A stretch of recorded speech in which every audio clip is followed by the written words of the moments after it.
Right then, chaps. The review none of the you wanted. Jokey.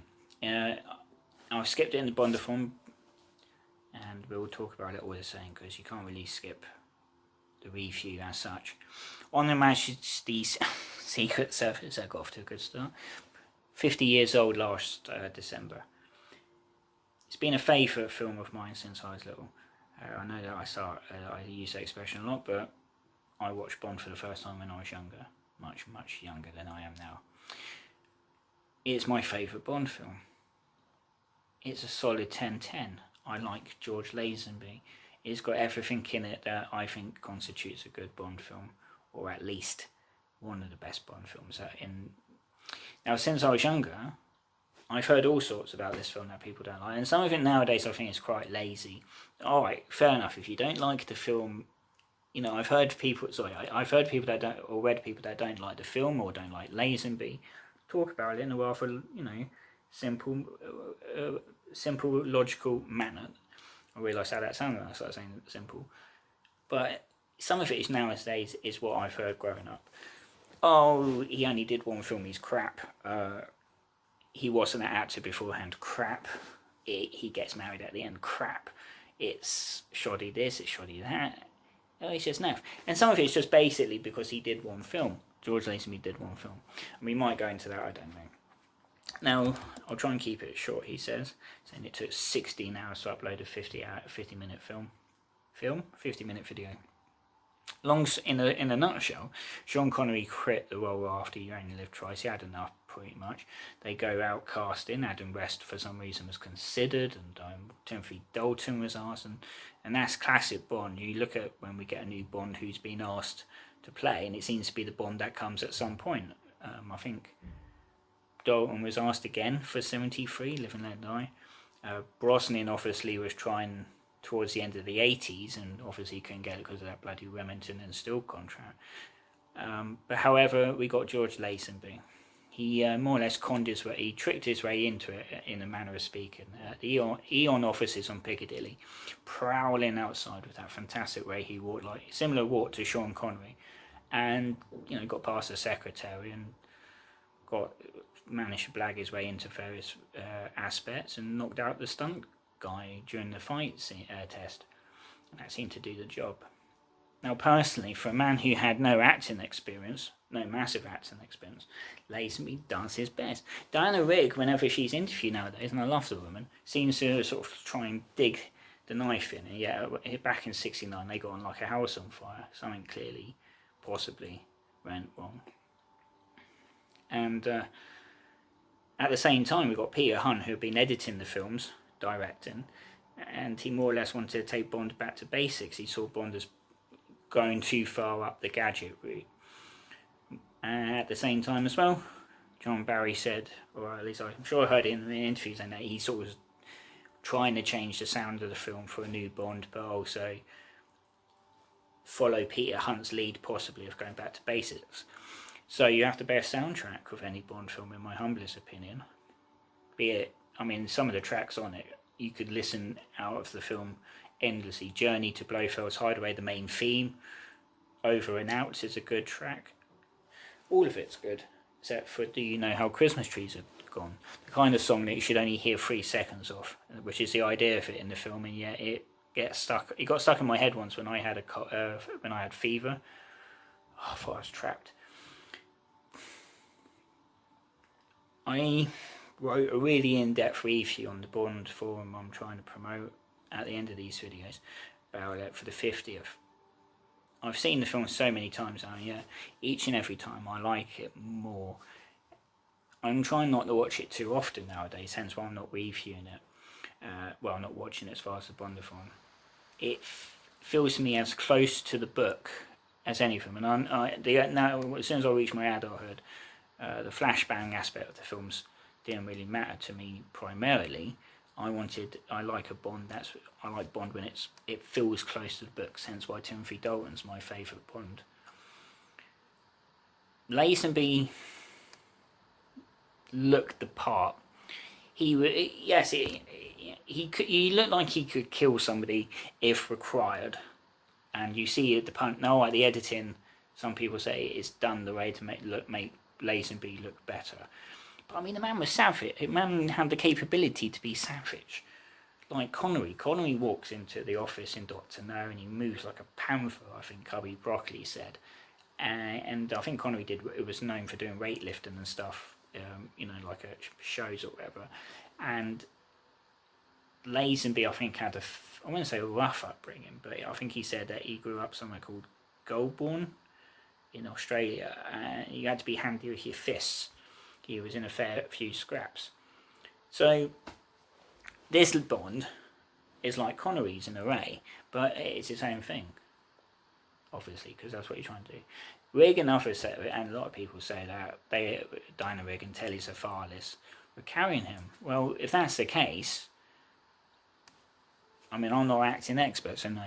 To me, the film therefore has some of the best moments with some of the regulars. His scenes with M are fantastic. M is back to how he was in a way in Dr. No and from Russia with Love, when he was still fresh to the world. I'm not saying that like Connery through Goldfinger and Thunderball and You Only Live Twice, he was having enough, but by that point, the parodying of Bond outside of the world, Bond world, was what it was. And it's just when he's had enough, I think, of Bond trying to find Blofeld, hence Bond's brilliant but Sir Blofeld, something good must with me. And it's just that he doesn't look at Bond when Bond requests whatever, and he's like access denied, request denied, whatever, and he's like, and Bond's always like, shit, you bastard. And also, by the way, this leads you to Moneypenny. The scenes of Moneypenny are the best in the whole damn series, I think. Especially when you first see him, he's flirting with her, and for some reason he feels the need to try and grab her ass, which I've got a photo of. If you watch, he's behind her and he reaches to. It's a very rapid cut. Anyway, he comes back out and she's doing her face with her makeup, and Bond just got, take a letter, Moneypenny.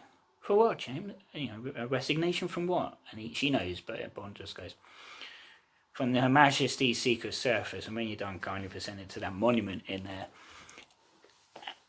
And it's, request.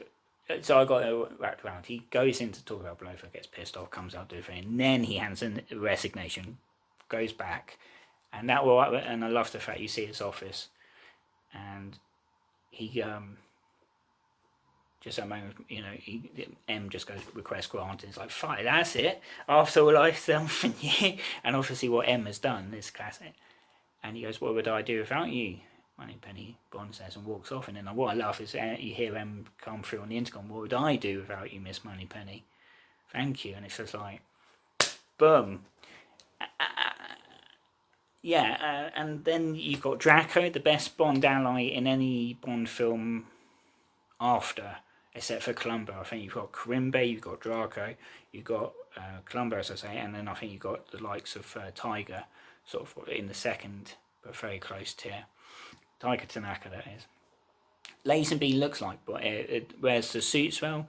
He should have done more Bond films, but I'm all over the place, fuck it. Tracy is the best Bond girl. There's depth to her, there's quality of acting. She even knows how to handle herself, which I suspect she only does because it's Diana Rigg, fresh from the Avengers. It would have been Catherine Deneuve or someone else. I can't see Tracy going hell for leather with Gunther,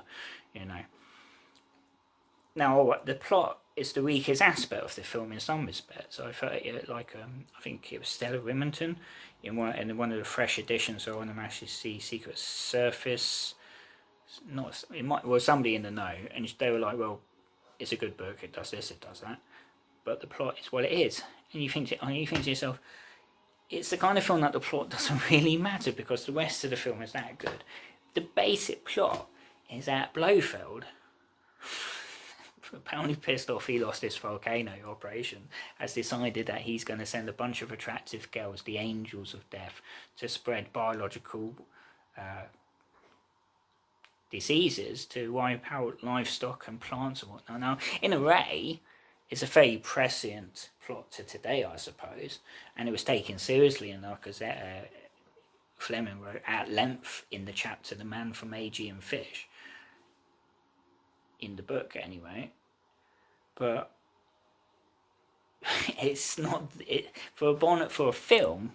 is a bit pedestrian. It's a bit pedestrian. There's no punch. There's no, no diabolical nuclear bombs about to go off or wiping out Silicon Valley by recreating a massive earthquake. I mean, it's just so. It's got a decent pace, I think, and it does a job trying to show how Bond falls in love with this woman. In the book, it seems a bit sudden, but very sincere. When Bond's at Zurich Airport with Tracy and is saying, saying to himself, "Well, Anya's only Bond would. Well, she's good in bed now, and I'll never find another woman like her." Blah blah blah. Will you marry me, Tracy? And so he's at Draco's place, and there's some brilliant lines in it. You should tell me the name of your oculist and all that stuff. She walks off in a huff. She's got tears running down her cheeks. And I don't think tears should be shared between friends or lovers, says Bond. And you get a montage with the song We Have All the Time in the World. And you see him laugh. And you get the impression in that I think that montage took place over a couple of weeks, maybe. Because I think the book takes place almost over 6 months or something. Because so there's enough time for Tracy to go to the clinic or whatever to make herself better. And in the film, I'd say 2-3 weeks maybe, and he gets to know her, they get to know each other. Bond possibly has ceased his womanizing in those 3 weeks, and they fall in love, but they don't tell each other. And then of course he womanizes at Piz Gloria, as he does in the book. Piz Gloria. And that's something else. Piz Gloria, straight out of the pages of the book. That location must be the best one they found in a Bond film, in the sense that it's ideal. It fits the bill. I'm a bit thinking about the fact there's not a way of Lazenby's natural voice at Piz Gloria. I understand he's under the disguise as Sir Hilary Bray, but I'm pretty sure Bond didn't need to do that in the book in '62. There were telephones then. So what? Blofeld. Surely Blofeld recognised Bond to begin with. So what's the point of doing the voice? It's a shame. I wouldn't have minded if Lazenby had done more than one film, but it's his one film. So his one film, he's dubbed for half an hour, 40 minutes or whatever it is. There's some utterly savage moments in it, in terms of the action. When Bond tries to go for Blofeld after he sees Campbell's body, the punching, the snapping, the effort,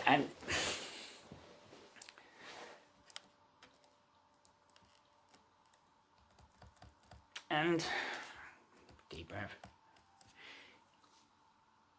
It's a shame when it ends, I think, because Lazenby said, I interviewed Jeremy Clarkson of all things, because Clarkson had a one-time chat show, and it was like, and he said it many times that he thought, him and his agent, most of his agent it seems, thought that Bond was done. It was the year of Easy Rider, the summer of love, Woodstock and all this kind of thing. Bond was too square, or Bond wasn't too square. People were still going to watch him at the cinemas. So Lazenby turned down the 7-film contract, which in theory would have kept him going into '83, I think, if they kept doing the films every 2 years. And that's the other rub, that Lazenby had the potential to be a fantastic Bond actor. I think he was anyway, but for the skeptics, I think, who's to say that had he done 7 films?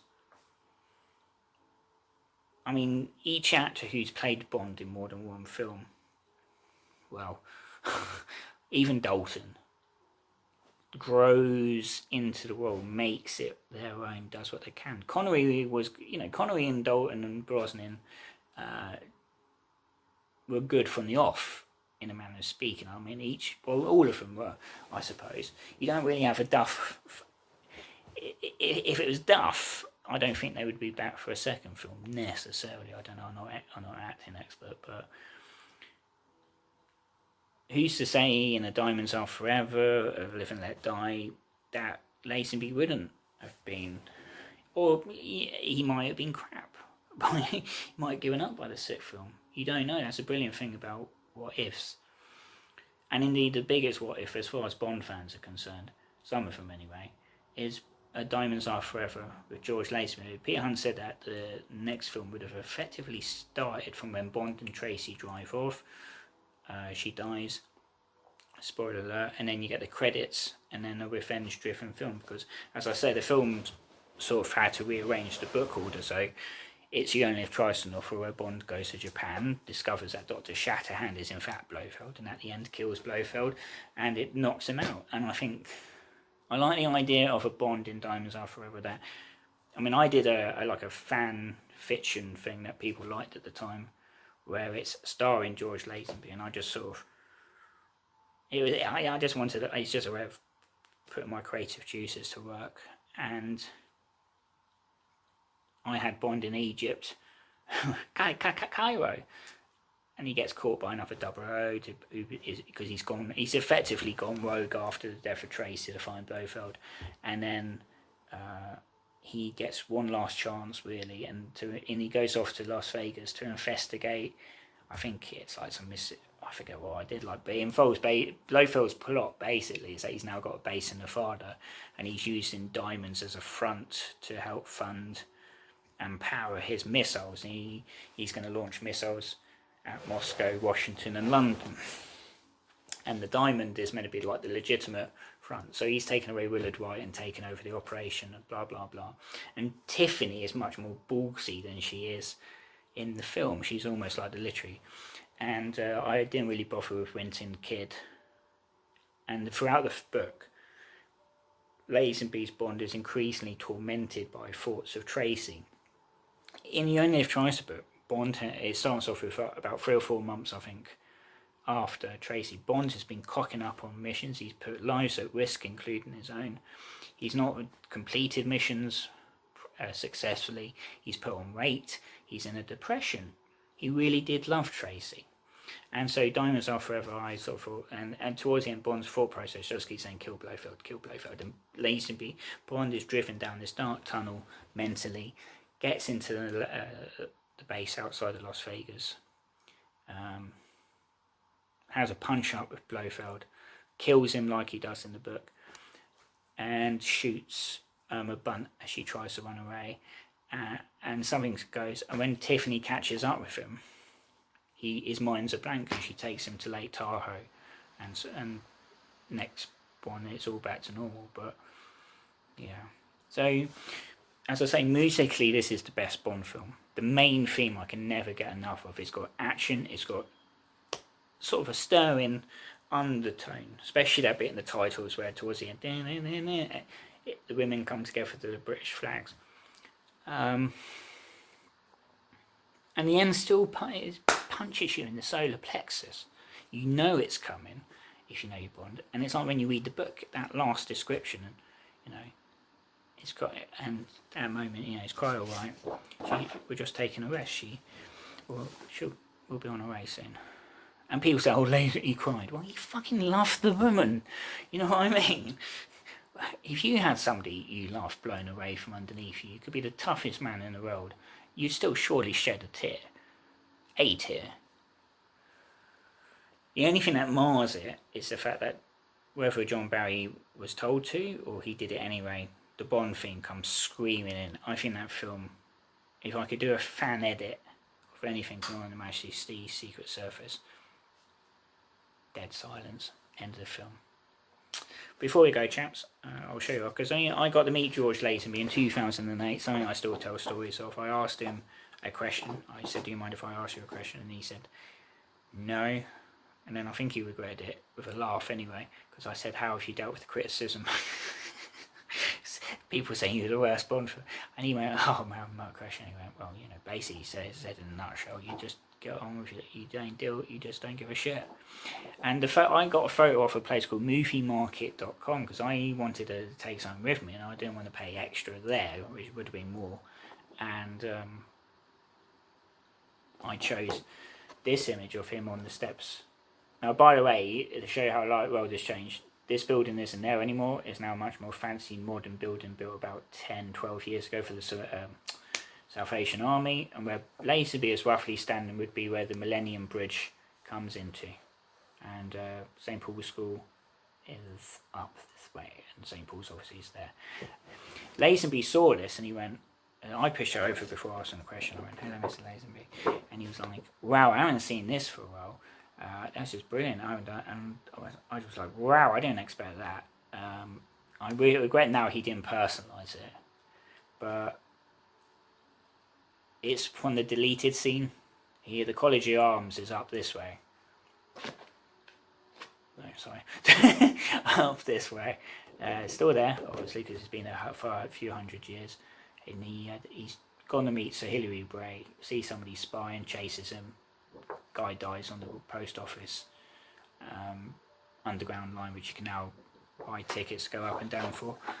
And there's a video on YouTube, by the way. I think if you just do on Majesty Secret Service deleted scenes, that somebody's put together using photos, because there's no footage left for the most part. And Lazenby did his arm in. They didn't even use the bloody thing. And years ago, I got myself. Hang on. Flipping sun's in the eye. The Lazenby action figure. It's there. Trust me. Have I played with it? No. I bought it when I was still 25. So, and I tried putting it. I was tempted to leave it out on the base. I might do it actually, so you chaps can see. But you could even get Telecephalus. It's a shame he doesn't have a soundbite, because I'd have it where he goes, "Where to go?" That's our HMSS, nothing more, nothing less. On to Diamonds Are Forever.